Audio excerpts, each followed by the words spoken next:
Crypto products are unregulated and could be highly volatile. Please be aware of the risks before investing. राज, बाबूजी के आशीर्वाद से हमने अपनी नई शुरुआत तो कर ली, पर अपना फ्यूचर प्लान कैसे करें? बड़े बड़े शहरों में ऐसी छोटी छोटी बातें होती रहती हैं। Looking for perfect start? Get a Bitcoin today. Download the Unocoin app.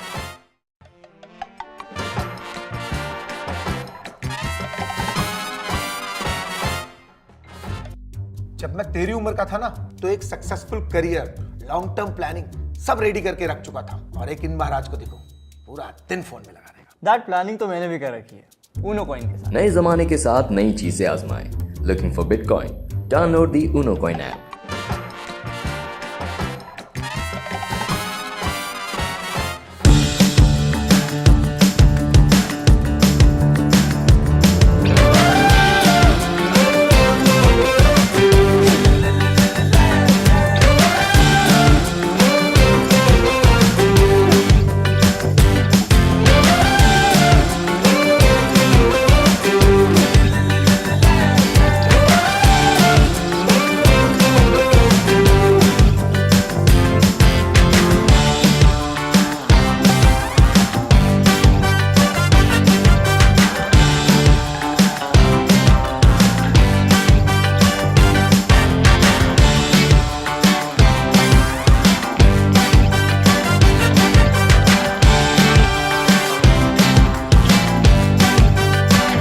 Guys, we really need to work hard. This wasn't a good quarter. Tell me, are you happy with this? Unocoin. Want to earn Bitcoin? Just grab your phone and shake it. Download the Unocoin app.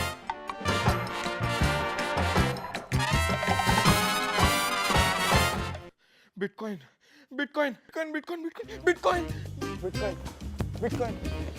Get a systematic buying plan from the Unocoin app to get your Bitcoin today. Download the Unocoin app.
Oh, I forgot to unmute myself.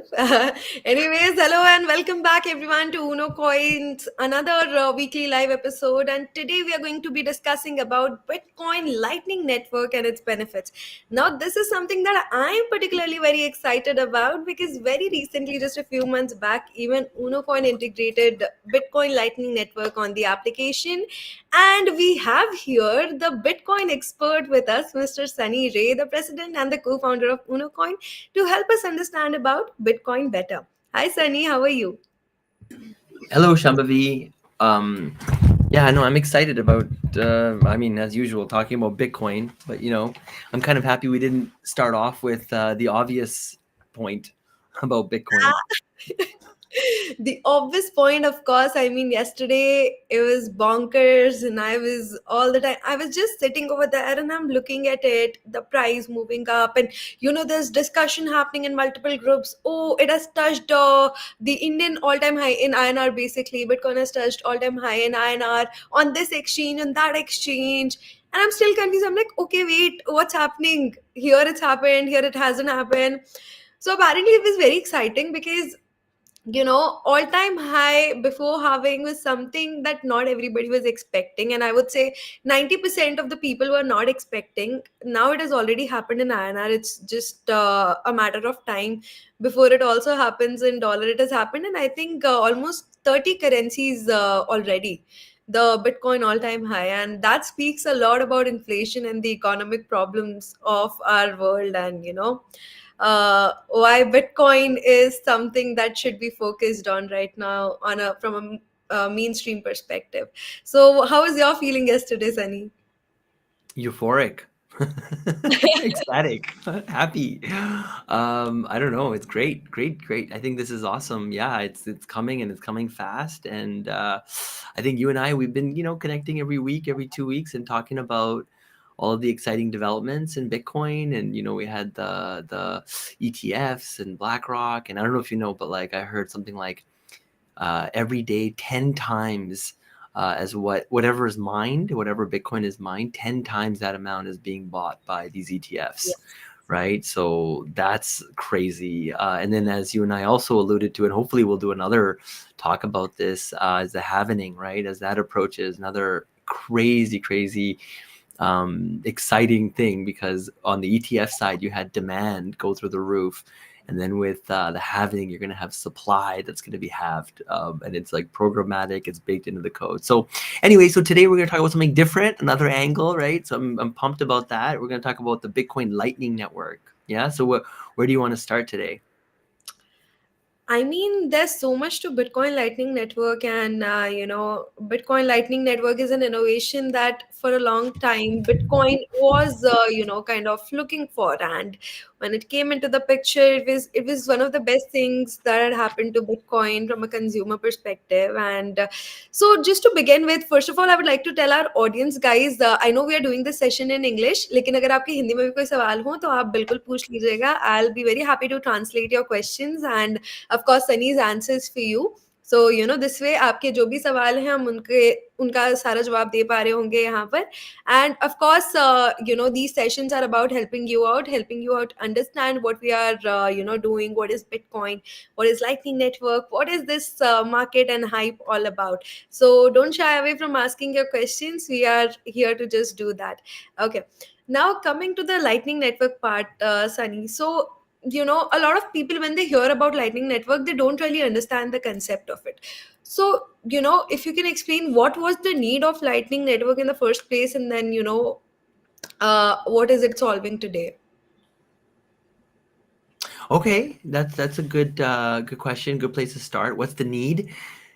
So what's the biggest, well, one of the biggest criticisms about Bitcoin, right? Why do so many of the other cryptos even exist? You could ask, right? What are their main kind of angles, or at least used to be, was, well, our coin is faster, right? If you look at even traditional, like let's say monetary systems, Visa can do something like 4,000 transactions per second. The Bitcoin network can only do about 7. So the obvious question people say is, "Oh, you think Bitcoin's gonna, serve the world?" But it's flawed fundamentally. Bitcoin doesn't scale. Bitcoin is too. Here are the two kickers: Bitcoin is slow, and Bitcoin is expensive. So to transfer even small amounts of Bitcoin, it's very expensive. So I think Lightning speaks to that core proposition of P2P money. It needs to be frictionless. It needs to be fast. It needs to be free, and Lightning is a technology that's been developed for a long time. Yeah, for many years. I think Joseph Poon was one of the kind of original founders behind it, and now is again. I wouldn't say it's mainstream. I wouldn't say it's like scaled like to infinity and beyond. It's still got a ways to go, but it's a technology that holds great promise, and essentially could become the way that Bitcoin gets used by billions of people. Yeah. Absolutely. And it's really interesting to see, how Bitcoin being so open source that it is, there's Mm. constant innovation that can happen. There's always room for innovation. And of course, Bitcoin Lightning was something that was much required given the high transaction fee, the network demands, and everything. But at the same time, Sunny, I remembered, I don't know, correct me if I'm wrong here, but Bitcoin Cash and other folks like this also came into the picture when, they had to create, bigger blocks and everything. This was again essentially solving the same problem. Why did they not get same kind of traction as that maybe Lightning is getting, or after Lightning Bitcoin is increasingly getting? That's another excellent question. Yeah, because fundamentally, Bitcoin Cash was created to address this issue, right? People said, "Hey, Bitcoin isn't gonna scale. You need to enlarge the block size," and hence, it was created. So, great question. Um, I mean, I don't know. I don't think anyone knows the answer. This is my, 2 cents. I believe Bitcoin has something that nobody has, and it's really, really difficult to, I think, offset, which is it has network effects, right? So, see, you could design a better internet that we had than we have today. Like people have designed better internets, but the internet that we have today, HTTP, SMTP, they reach a certain like a network effect where enough people have it that it just doesn't make sense for you to look at something else. And so Bitcoin, because it was the first to market, because it's the original, right? And if you look at, well, when the Bitcoin Cash and the Bitcoin network, when that fork happened, what were the reasons? Well, it wasn't that the people on the side, the small blockers as they call them, they didn't say, hey, we don't want Bitcoin to be low cost and we don't want it to be cheap and fast. They were just saying, hey, listen, but it shouldn't come at the expense of the integrity of the network. And what gives it integrity? It gives decentralization, right? We talk about that a little bit, or maybe a lot, but we should talk about it even more, because when the small blockers said, hey, we're not going to allow Bitcoin's, kind of like the 4 megabytes to increase or whatever it might be, the people were up in arms. But the fundamental reason, at least my understanding of it, was that they wanted Bitcoin nodes to be able to be run in homes and everywhere, in a basement, and in the middle of the desert and space, and not just in, for example, big server farms, like Amazon. So that was the reason, is that, look, if you put the cart before the horse, right? If you prioritize free and fast over decentralization, then the entire thesis is somewhat lost, and it's diluting, and it's moving in this weird direction. But instead, what if you could preserve that, and what if you could approach these other problems like fast and free at a different layer, not at the base layer, but at a different layer, almost like a layer 2. You've heard of layer 2 solutions, so it's like another layer. And again, for most people, it's like, whatever, right? But if you kind of follow, how computers work in the real world and how gaming works, like, if, let's say, you and I are playing 4 of your friends versus 4 of my friends on some fancy video game, the way those networks work as well is in that kind of way, is you have pieces of it that's broken up, and certain things will happen at one layer, certain things will happen at another layer. So when I heard about the Lightning Network, I was always like, oh. And when I heard about Liquid, when I hear about people trying to tackle layer 2 solutions and not sacrifice the core kind of tenets and the thing that gives Bitcoin value, to me that seems so intelligent and like the way to go forward. Yeah. So anyways, I have some analogies and stuff prepared that I was going to share with the audience and yourself about, because one thing is, okay, it makes Bitcoin faster, makes it cheaper, but how, right? That's kind of like an enigma. So maybe we can talk about that later. But yeah, does that answer your question a little bit? So it's Yes. it's fascinating, but yeah, I think Bitcoin has network effects, And I think Bitcoin Lightning is a more elegant and more decentralization preserving approach at the core layer, and then kind of abstracting out these more like second layers. I don't know, that's my thinking, but I'm sure people will agree or disagree. I actually completely agree with that. And, when it comes to changing things, I feel like change is very easy when it has to be from the scratch, but change while keeping the core values together and then improving a system on top of it is something very hard. And like you said, it's very intelligent. And when I have to explain Bitcoin Lightning Network to someone, and I just say it's like a flyover from a road, it's just helping ease up the traffic like that. So that is one thing that I always used to explain it to people. We have a couple of very nice comments over here. Okay. Abhijit here is saying good evening to all of you.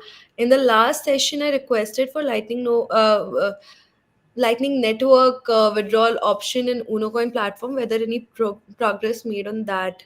Yeah, So let's address that. That's a good question. I did bring that up with Satvik and our team, and that is being addressed. So we launched Lightning not too long ago, so that's something that's super exciting. And we're really happy about that. But Lightning, like I said, and then we're going to explain how it works in a little bit with channels and whatnot. It's not trivial either, and so sometimes you need buy side, you need send and receive, you need both sides of it to kind of make it work. And so we've been rolling it out slowly, but yeah, that's something that we're definitely working on, and I did touch base with our team about that. And then we have Aditya. Oh, I love Aditya. He's got great energy. He's bringing that energy every day to Twitter, the Bitcoin energy. So he's saying, because anything not Bitcoin is spam. Yeah.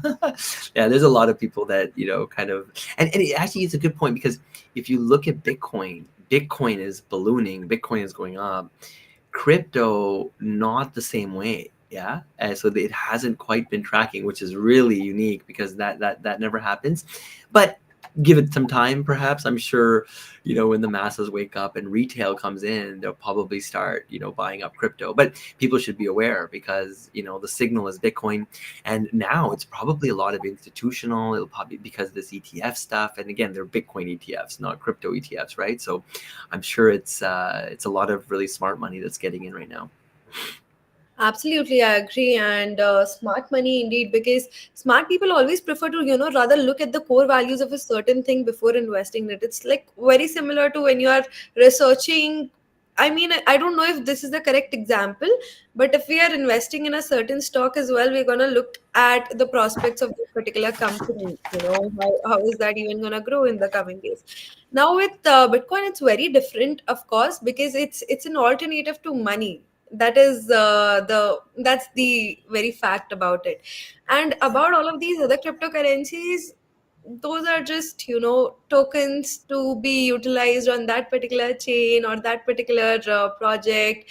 And of course, people do play with the price and all, and sometimes it also helps them, benefits them. And but the value of Bitcoin is something that cannot be determined basis all of those other factors. So I can rather compare the stock market to the crypto market, but I cannot compare stocks to Bitcoin, because the entire idea is different over there. And very recently, I think just couple days back, a friend of mine came over and we were having this interesting discussion. He's like, why should I trust a new age money system when we have something already in existence? So I told him, saying, after explaining all the inflation paths and other important stuff about Bitcoin, limited supply and stuff like that, I told him, saying, imagine a scenario where, when the seashells were used as a medium of transaction, imagine at that point somebody would have found, say, tons of gold, and they would have realized its value. Or maybe they would have thought that this is something rare, this is something to be preserved, and they would have kept it. Imagine their net worth at the time when gold was being used as a medium of exchange. So, I mean, it's like you get a chance to adapt to Bitcoin early. I would say take it, learn about it, take it. So yeah, Sunny. Now coming back to, oh yeah, Yeah, I don't know if Mazula can do a screen. I have another source. I was trying to share my screen, but I was going to show something to you. It's kind of interesting. It's called the Bitcoin dominance chart, and it shows out of the entire market cap, what percentage of it is denominated in Bitcoin. And anyways, maybe we're having some difficulty here showing it, but it's okay. But I yeah, mean, if you're on the panel, I can see this option to share the screen. That's the I third button. I am sharing screen and I'm sharing it, but on the left side, yeah, there we go. Thanks, Yes. Missoula. So see here, this is the Bitcoin dominance chart, and you see the numbers. So right now, if you go to the end, Bitcoin is at 51.17%. Ethereum is at 18%, USDT is 4.95, so on and so forth. Yeah. So this is of the entire market cap in the world right now, tracked by CoinMarketCap, of course. This is like, so Bitcoin is more than 50% of everything out there. And this is why I keep bringing our attention back to Bitcoin, because it's the thing that's been around for 10 years. It's what the ETFs are around. It's the one that's having the halving. It's the one where all the smart money is. It's where all the smart programmers are. It's where, I don't know, it's just so obvious. It's the one that countries are adopting. I mean, you look at El Salvador's president, he's just like a true, Bitcoiner. Yeah, so he says here that Michael Saylor says the true dominance is 90%. Yeah. I mean, if you look at it, I wouldn't be surprised. Yeah. Oh, okay. So are we going to talk about Lightning a bit more? Because I was gonna try and explain it. So this morning I was trying to explain it to my daughters, right? I was like, okay, if I can explain it to my daughters, then maybe I'll have a chance of explaining it to like an audience. But I want to get your feedback on what you think of, I don't know, my breakdown. Yeah. Or why don't you start first? Do you want to give me your I don't know, analogy? You said you had like a bridge one, right? That I've heard before. Do you want to share that one? So, yeah, I mean, sure, why not? For me, Lightning Network is like, there's a very busy road, let's say, and there's a lot of traffic on it. Then the government decides to, let's say, or whatever the entity is, they decide to build a flyover. And that is kind of, diverting the traffic and making it easier for people to travel, easing up the traffic. That is exactly, and this is also making the travel time less. This is making the petrol, make you guys save petrol as well, since there's not much traffic over there. Petrol can be related as the gas fees, whatever we pay. System Lightning is like a bridge over the existing network, and the transactions, because there are now two ways to it, the transaction fees is also cut down. This is my analogy. I I mean, like that. it could be a I like little. that. Yeah. I mean, I was gonna give like a more. I was gonna eventually share like a more technical answer, or maybe we should start there, yeah, and then we can go off into analogy land. But I made some notes here earlier. But essentially, it's just a shortcut, like you said, like the Passover, for making quick and cheap Bitcoin transactions. That's like, in short, what it is. But the thing is that like the way it actually works is the Lightning Network enables two people, so let's say you and I, to open up a private channel between the two of us. And essentially within these channels, we can make as many transactions as we want, essentially instantly and for free. And then once we're done transacting between one another, the settlement, the final balance is kind of shown onto the Bitcoin network. It makes its way back to the Bitcoin network. So this way, the Lightning Network essentially helps, with speed up transactions and reduce costs, making, again, Bitcoin, so that, because a lot of people laugh, oh, Bitcoin's never going to be used for coffee. Well, Lightning makes it at least possible, right? Who knows if people will actually do it, because the fact that Bitcoin goes up in price, and people make fun of the fact that, oh, if you buy a coffee today, that'll buy you a Ferrari or something, 5 years down the road. So might as well not buy that coffee. So that's more the technical kind of, terminology or whatever. I'm sure that goes a lot deeper than that. But the analogy that I was gonna share was, so the one I was sharing with my daughters is, do you like stickers? Do you like stickers? Have you ever used, do you know what stickers are? Tell me, you know what stickers are. Stickers, yeah? Yes. Actually, Yes. I have them over my, different gadgets. Good. So my daughters are really into stickers, right? So I was trying to explain to them, like, let's say, for example, the two of them wanted to start a sticker club, a sticker trading club with all their friends, right? Oh. Now, if every time somebody wanted to trade a sticker, they had to get in a car and drive over and get everyone together, it would make it super slow and super expensive, right? So maybe the sticker trading club won't even happen. But what if instead of that, right? What if you somehow you had like a box, let's say, I don't know, at one person's house, you just agreed, the person who was most central to everyone, you had a big box and everyone put their stickers inside of that box, and you kept a, like a record of who owes what stickers to whom, and anytime you needed to, the only time you would need to like actually go to the box is if you wanted to put new stickers into the box or if you wanted to take stickers out. Yeah. So essentially, that handwriting, that pieces of paper where they keep track, oh, X gave Y so many stickers, and for trading Z stickers, that is kind of like the Lightning Network. It's essentially just keeping track that, oh, Sunny owes Shambhavi 3 stickers for this 4 stickers she gave him, and so by having just a record of what the actual assets are doing in terms of ownership, you do away with having to actually get in the car and drive to that person, yeah, which is the Bitcoin network, because Bitcoin again is 7 transactions per second. It's super expensive. It can be very slow, but the Bitcoin Lightning is that record. But the cool thing about that record is that it's on the Bitcoin network itself, and the plus minus is actually being done on the Bitcoin network. So there's no way to like kind of cheat the system. What do you think of that analogy? Does that confuse things even more? I feel like previously when you explained, of course, I mean that's a very good analogy, about the track stuff.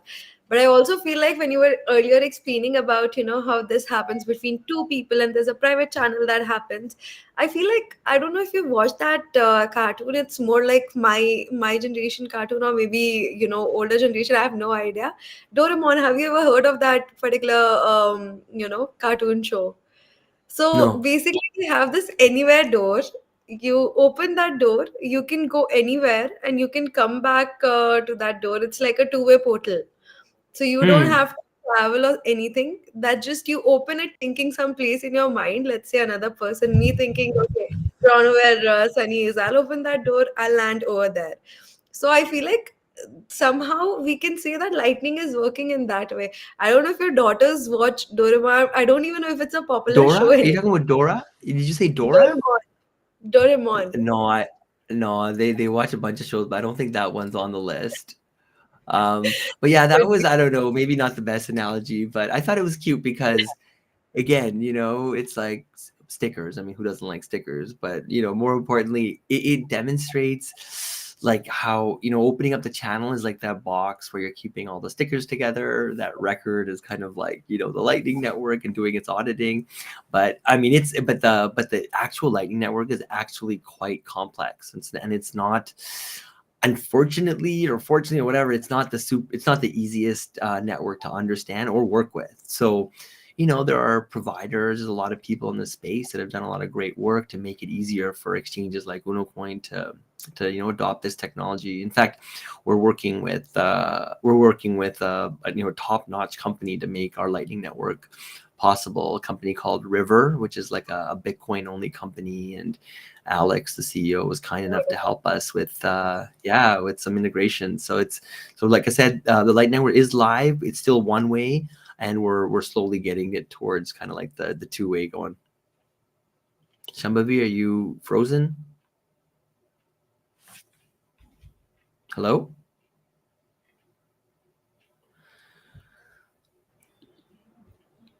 Hey, Shambhavi, I think you're back. I'm so sorry. There was a thing. Okay, I'm so sorry. Yes, continue, Sunny. Oh, it's okay. I was done. We can go to the next topic or whatever you want to talk about. Yeah, we have a couple of questions here. One is from Aditya, one is from Abhijit here. Aditya is asking, or rather saying, Unocoin should implement 24-hour free withdrawal to hardware like Strike. They do that with batching. Yeah, that's a good idea. Noted. I mean, I think the fact that we do offer Bitcoin withdrawals is probably the more noteworthy fact, right? And that we encourage it as well.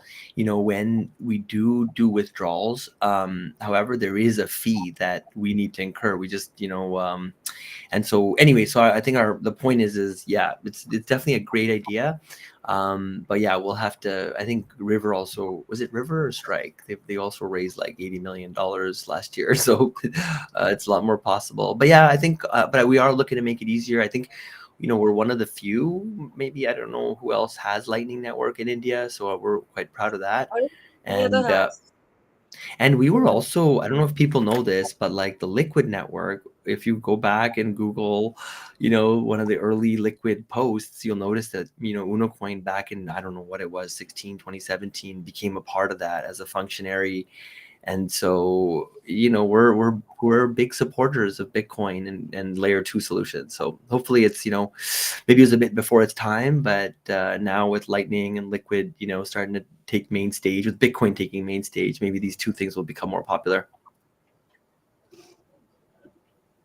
Absolutely. And Did it get Bitcoin, frozen again? yeah, I don't know what's wrong with my network today. Just I have to reconnect over and over again. I don't know what's wrong. So, That's anyways, okay. I have yeah, I've turned on my hotspot as well, just in case I can connect back quickly. So, interestingly, right, I see a lot of Bitcoin will be meant or and is actually at the main stage, is supposed to be on the center stage nowadays because of it being open source. This is an open market, of course. People are gonna come create new things, but nothing can beat or be Bitcoin. This is something that I've realized in the past few months. And it's just, nothing can come or beat or do anything about Bitcoin. And in fact, I was having this little chat with my mother very recently where I was trying to explain her about the Bitcoin Lightning Network and how does that work. Because she goes to her little kitty parties with all of her friends, and then she talks about, see, my daughter is in the space. She talks about Bitcoin. She has these lives every week, and you guys should know about Bitcoin. So she does all of that over there, and it's very interesting because I was trying to explain Lightning Network to her, and one thing that she told me is that, she happens to curiously ask me about a few other tokens as well. So she's like, what is happening over there? Why are those faster than this? I'm like, Mama, maybe the simple reason is that the kind of demand Bitcoin has, those other tokens don't, which is, again, the scalability is higher, of course, because of different factors. But at the same time, they cannot be Bitcoin. So I like when curiosity comes like that, and from her especially. Here, just to take one of the questions from the comment section, Abhijit is saying, can you shed some light on power law which applies to BTC, and also is the same law applied to KSPA? I'm not sure what KSPA stands for.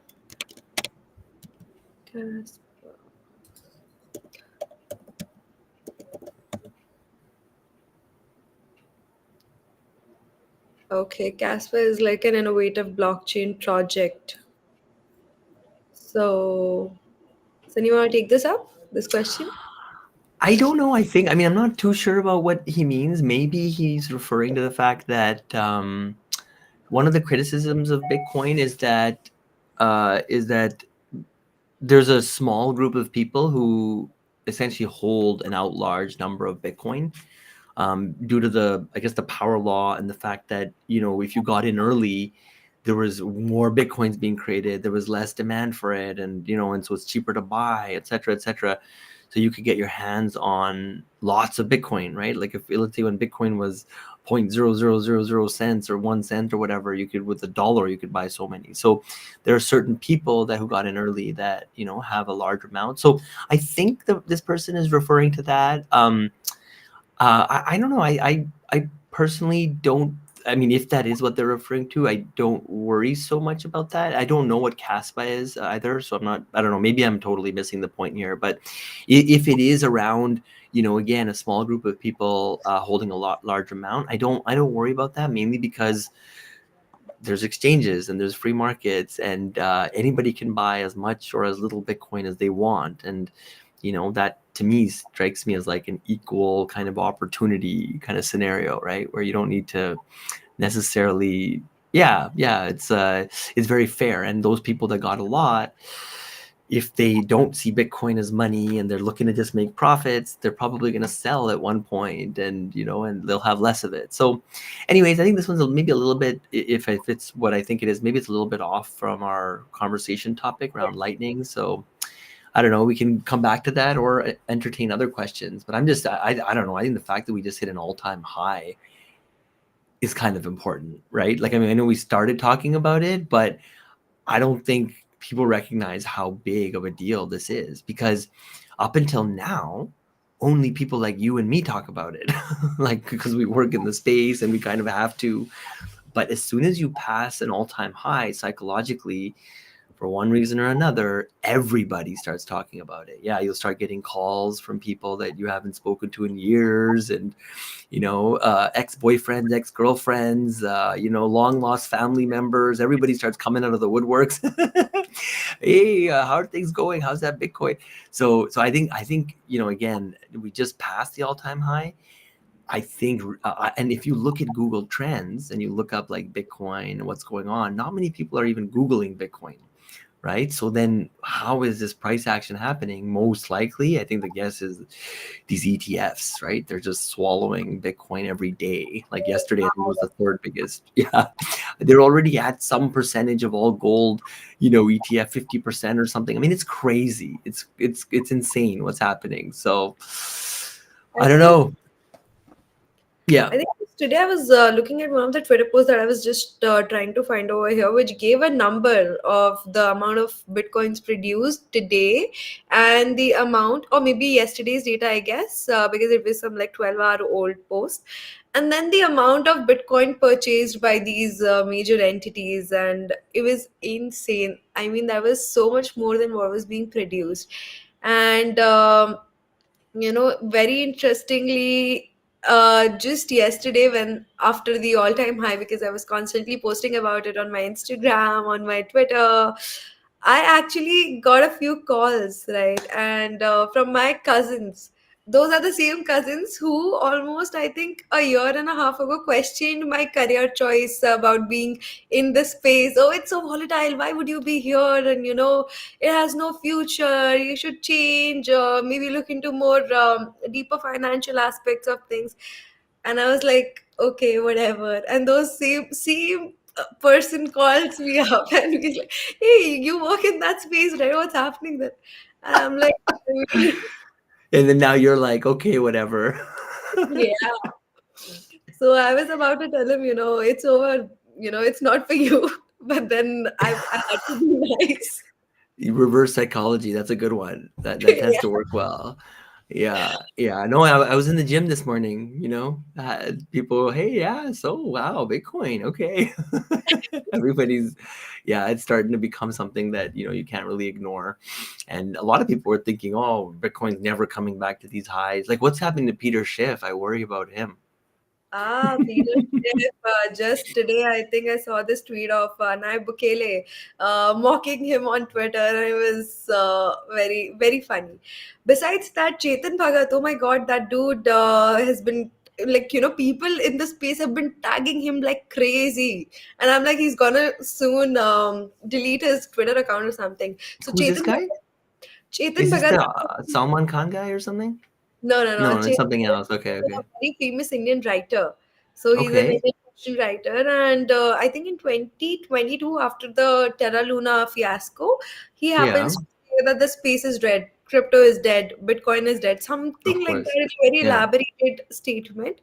And now everybody, I think it started back around the ETF time. People have been tagging him like crazy, from Yeah. a very pleb person to a He's very done. He's done. He's finished. He's Totally. finished. You don't want to be the target of the Bitcoin army. That's for sure. These That is people are so. relentless. Yeah. And they'll remember. Yeah. No, never bet against Bitcoin. That should be like, the tagline.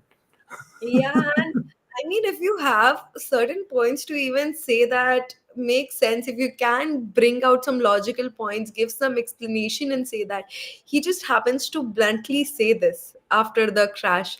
I was at that time, people were like, you know what, just wait and watch, we'll show you in some time. And after a year and a half, here we are. He's being tagged in every little post, literally every little post everywhere I'm looking at is tagged thing. So anyways, Sunny, now that we're talking about Bitcoin Lightning Network, there's also something that is very very important about Lightning Network and why it was brought into the picture, that is reducing the price of transaction, which we already slightly discussed. But what is the price difference here? Say I'm making two transactions, one from the normal Bitcoin network and one from the Lightning network. So, what is the kind of difference I'm going to see over here?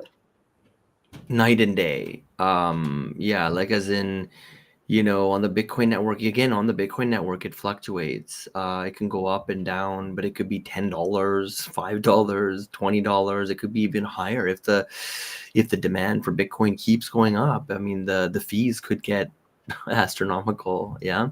And whereas Lightning is near free. I mean, you can send, sats to people. Like Lightning enables you to send like to the ninth decimal place or whatever it is, yeah, in terms of Bitcoin. So it literally goes from like mega expensive to almost free and instant. And I think the time wise, it depends, but I think it's about, what is it, 30 minutes to an hour if it's still the same, for it to confirm on the Bitcoin blockchain network, and then it has to propagate and this and that. It's very time consuming and expensive. And that arguably has been one of the biggest criticisms about Bitcoin. And like I said, you could argue, and I'm sure people will get mad at me for saying this, but crypto by and large, most of their thesis, I can almost point to all of them at one point or another. They were like, oh, we're a faster version of Bitcoin. And again, Bitcoin took some time because the ossification of like the layer one, and then let's just even ideate and come up with these things like Lightning and all this stuff is insane, and it takes time and a lot of people and resources. But oh man, we were just talking to this team, David Marcus, the ex prime minister, the ex president of PayPal. He used to work for Facebook. He ran the Libra project. So we were talking to their team, about just Lightning and how exciting it is. And David Marcus, we didn't speak with him himself. We talked to some people on his team, but, he's famously known for, he tried Libra, right? He tried that Facebook coin or whatever, didn't work. He worked for PayPal, right? He's seen what works, what doesn't. And after many, many years, he landed on the fact that Bitcoin is it. Like that's going to be like what becomes our global network for moving value. It's going to become where we store value, and hence they're so into Lightning as well, right? So I don't know, like I said, it takes time because most people don't have time to explore these things. They're just like too busy working or too busy whatever, hanging out, doing stuff. But once people get their head around what's happening with Bitcoin, it's almost impossible to ignore. And like I said, because it's open source, it's never what you think it is, because it's always changing and it's always getting better and improving. And and you have all these like super intelligent people around the world, they have their eye on it, and trying to figure out how to make it even better and more private, more secure, more fast, more cheap, more everything. So I don't know, I mean, it's been a while now. I've been just blabbing on about Bitcoin, been like 12, 13 years, but it's really exciting to see something so small and so niche and so awkward and weird, but now reach the points of like, and there's still such a long way to go, right? But the fact that it's even come this far, I think is fascinating. Yeah, so Lightning, everyone should look into it. Yeah, and start helping us maybe test out our Lightning system. I appreciate Abhijit's comments as well. But where do we go from here? So Sunny, just a few days back, like I said, a few of my friends came over and we were having this discussion. So one of this friend of mine asked a very interesting question. We say that Bitcoin is unhackable because a lot of people have tried and failed, and the security is very top notch. But there are a couple of things when it comes to that. Again, with the influence of Lightning Network, does it get a little vulnerable? Because those people are now asking me questions and asking me to ask this question. I think they're probably watching or something. So, how is essentially Bitcoin unhackable? And again, how is the impact of Lightning making it? Is it making it vulnerable further, or not at all, or increasing, contributing to its security? Wow, those are some good questions and probably above my pay grade. But the first question is, why is Bitcoin unhackable? Uh, yeah, that's a good question. First of all, I mean, it just uses technology that, like, the beauty of Bitcoin is that Satoshi didn't come up with something brand new per se. What he did, or she, or they, what they did is they took a group of technologies that were already in existence, like SHA-256 is something that like that type of encryption and technology, it's like everywhere. It's like if that stopped working, your banks would stop working, the military would stop working. There's just like fundamental pieces of the puzzle that he brought together that enable the creation of this new thing called Bitcoin. But all the technology that he uses are are like, they were like the right choice in many ways, right? Even looking back 10, 11 years. And so Bitcoin, I mean, it's just, there's so much to it. Unhackable is a big word, right? So it's not that Bitcoin has never been stolen, right? Because you hear about people having Bitcoin stolen from them. But the way Bitcoin works, it uses this thing called like private key, public key cryptography, where it pushes security out to the edges. And so now, like while for example, I personally may get hacked, to hack the Bitcoin network is almost impossible. And like you said, people have been trying since the beginning. And because of the way it's designed, it's like literally impenetrable. And again, but it doesn't mean to say that if I, let's say, hold some Bitcoin on my phone and some bad guy gets access to it, puts a keylogger or something on my phone, it doesn't mean that that person can't steal my Bitcoin, right? So it kind of it's asymmetric in the sense that there's a tremendous amount of responsibility that gets put on to the users, and now it comes upon us to, like, if we want to exercise this, like, this almost superpower, you could call it, right? The fact that Bitcoin allows you to hold your own keys is so different from banks and so different from the current financial system that it takes a lot of people. Like, you have to watch Aditya, you have to watch these guys' videos, you have to read Bitcoin Standard, you have to really learn about this stuff. BTC, what's that guy's name from Canada? Oh, I forget his name right now, but there's a great guy out of Canada that does like tons of videos on Bitcoin and how to use it. So, I mean, again, I think I'd probably give myself a 2 out of 10 on that answer. But yeah, maybe I'll have to come back to it. Maybe I'll write a blog about it or something and try and address it. But it's built on great technology. It pushes security to the edges.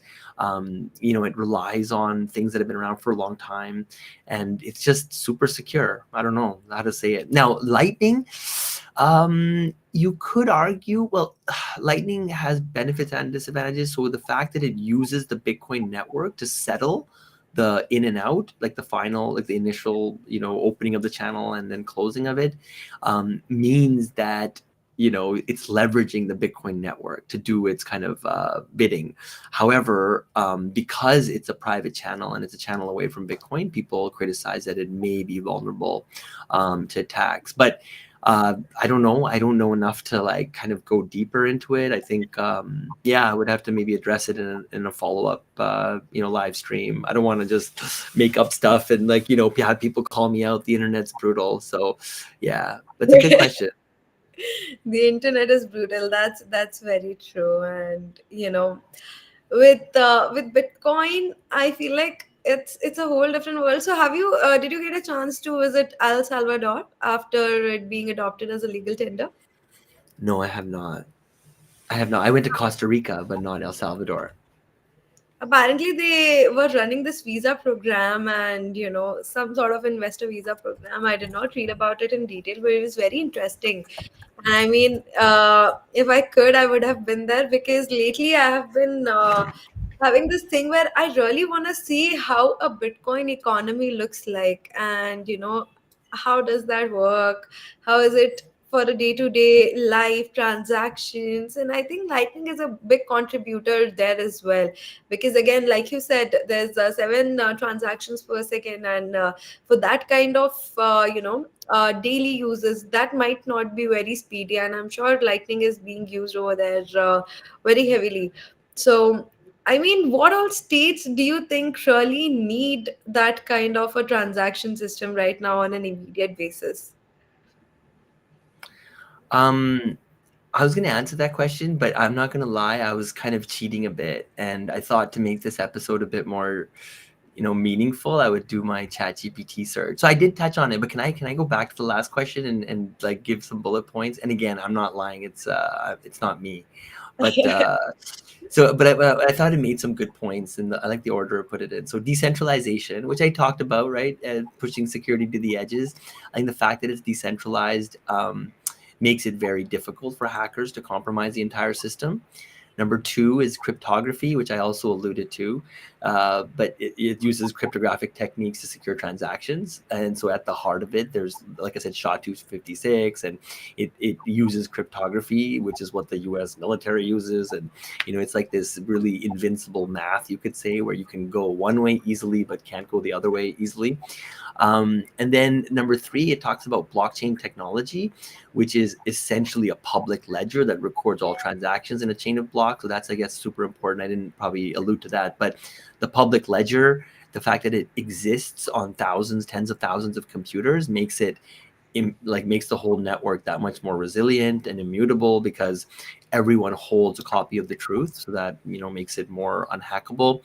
And then the last one is proof of work, which I also, Shane, fully forgot. But, Bitcoin uses a consensus algorithm called proof of work, which requires miners to solve complex mathematical problems to add a new block to the blockchain. The process requires significant computational power, making it unfeasible for attackers to manipulate the blockchain. So anyways, so just to summarize, decentralization, cryptography, blockchain technology, and proof of work. The question around the Lightning Network is that, what's the TLDR? It operates independently of the Bitcoin blockchain, and transactions of the Lightning Network are settled on the Bitcoin blockchain, inheriting its security properties. So I kind of alluded to that as well. Okay, I can maybe go to sleep today with a bit more clear conscience that anybody who was looking for a real answer got it. It wasn't, it was Sunny parroting ChatGPT, but ChatGPT did a good job. I admit. So, okay, can we go back to your question? What was your question again? You asked me something totally different. I was searching for, some piece there. Yes. So, first we'll take Saurabh's question from here, and then we'll go back to the question that I asked. Saurabh is asking, when will BTC Lightning Network be available in the app? Check to see if it is. If it's not, it's definitely available in web. I thought we had already had a piece of it there, but yeah, this is something that we just launched maybe 2 months ago. So we're just rolling it out, and yeah, if you want to like DM us on Twitter or whatever, get in touch with us. We can get you in touch with our engineering team if you want to help us, get Lightning going properly. I think it's not there in the iOS, but from my last whatever Android? I have, it's supposed to be in Android. I'm not sure. Yeah. Please do check if you have an Android phone. I think it should be there on Android. Otherwise, the web app is there. Just go to the website, utilize it there. I personally prefer using the web app more because it's a bigger screen and you get to have a bigger outlook of everything. So my perspective per se is to have a bigger screen. I don't know why. And I don't even know why did I get the smaller version of this phone, because I like the phone that doesn't fit in my palm. So that kinds of Hey, by make. the way, our Unocoin's volumes are up like 400% this month. I mean, I know that's not saying much because everybody's volumes are up, but we're happy about that. Yeah, so people are buying and selling, mostly buying, I guess. And yeah, it's nice to see that the market's waking up again in a big way. Bull What run. was you had a question though that I kind of glossed over, yeah, before I went into Yes. my chat GPT spiel. So what I was asking is, I personally feel like visiting El Salvador once whenever I can, and I know it's not anytime soon, but I want to do that once, and I want to see how a Bitcoin economy looks like. And since you're already, close to states, not in states but close to states, I'm sure you must have some idea of how a Bitcoin economy is looking like right now, and what all places do you think need an immediate implementation of Bitcoin economy?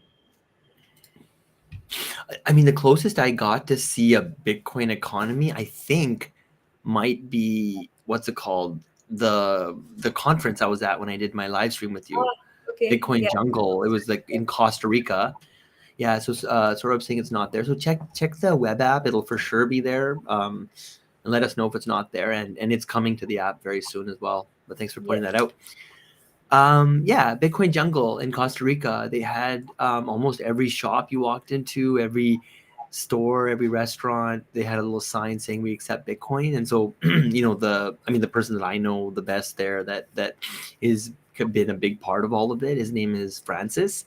He's the CEO of Bull Bitcoin, and yeah, and he's leading the charge there. It seems like the conference was hosted by him and a bunch of people there, and it was really inspiring to see. And it's easier, right? Because it's smaller. Like they have it's like a small group of companies and whatnot. That it's not like downtown New York or whatever.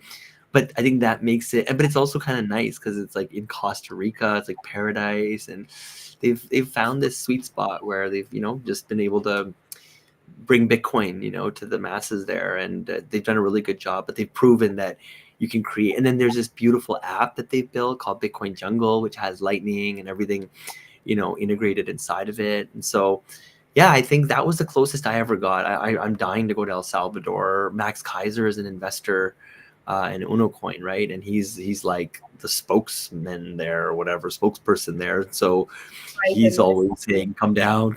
Like, well, so yeah, so it's on my list. I mean, now, yeah, maybe this year we'll see.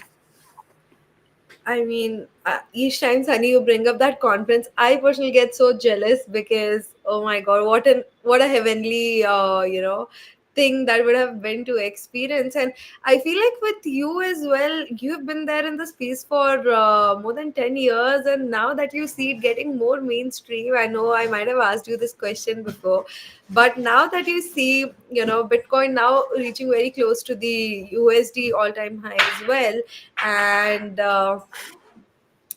it might happen before halving, and this would be the first time it happens. So how What would what you what say? the all-time high for USD? You mean? Yes, Yes, it might happen before the halving, which is crazy because I don't think that's ever happened before. Like yes, usually the halving kind of kicks everything off. This time it seems like we're ahead of the curve a little bit. But I think I don't know. Again, I hate making predictions because every time I do, I end up, not looking super no, smart. no, At least short-term predictions. I like long-term predictions because that's not easy to predict. predictions per se, Number but go up.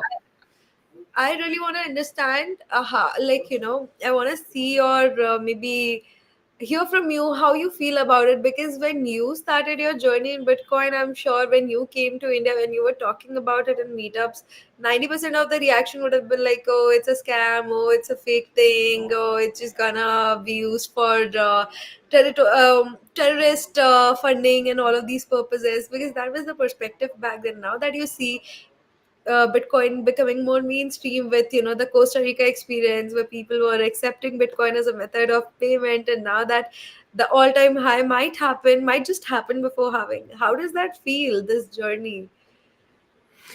I don't know. It feels amazing. Yeah, it feels. I don't know, for lack of a better word, but it feels awesome. And I'm sure a lot of people feel quite vindicated, right? Because and here's the thing is that while we're above the all-time highs, and while this lasts however long it is, for the next 6 months or 3 months or 2 years or whatever, Bitcoiners are going to come off as looking like they were smart and prophetic. But keep in mind, once this hits, I don't know, 500K, 800K, there's going to be a fall, and it will come crashing down, and it'll probably settle at around 150K or something, or 200K, and it might sit there for a couple of years. And all that time, people will only look at the fact that, look, it went up to almost $1 million and then it dropped to 200K. Like, think of all the people who lost their money, and how can you get excited about this dinky technology? So I think history will kind of just repeat itself. Hey, Shambhavi, oh, are you back? It looked like you lost connection there for a bit. Are you back? Yep. I think I'm lagging a lot, aren't I? Yeah, a little Can bit. you? It's okay. It's okay. But yeah, but short answer, I'm very excited. Yeah, and I think we're at the end of our time too. So I don't know if there's anything else you wanted to go over, or if you want me to close Yes, it yes, out. yes. I think now we should conclude our today's session. It was very interesting and insightful, and there can never be enough discussion around Bitcoin. And of course, moving forward, we'll have more and more discussions around it as we go closer to halving. So, guys, stay tuned. Make sure to follow us on all of our social media channels to get another update on whenever we are doing our next session. Till then, keep hodling, I would say, the exact term to for it. And I mean, keep learning about Bitcoin and the market. So And thank you and for. it, oh, I was gonna say, before we let them go, so Unocoin, we do have Lightning on the web app, so we're proud of that, and we're gonna keep building on that. Second thing is we have crypto withdrawals, Bitcoin withdrawals, which is huge. So tell your friends. You can actually take possession of it, send it to your own wallet. And the third is we were the first company to launch dollar cost averaging in India. So our view is that's the best way to accumulate Bitcoin, is just to use the systematic buying plan. All right. Thank you, Shambhavi. That was awesome. Yep, I would say not just the first in India, first in the world to have a system like SBP First in the for world. I've so yet to be that's proven otherwise. Yeah, I'm pretty sure Satvik was the first to build that for us. So yes. So thank you everyone for joining us today. Please do go and explore the Lightning Network on the web app and tell us how you feel about it. If you need any assistance, Sunny's always there. Sunny's DMs open, my DMs open for any assistance you need. The comment section, of course. So let us know. Thank you everyone for joining today. Thank you, Sunny, for your time and giving us such an insightful session on Bitcoin. oh, looks like she cut out. Okay, bye-bye.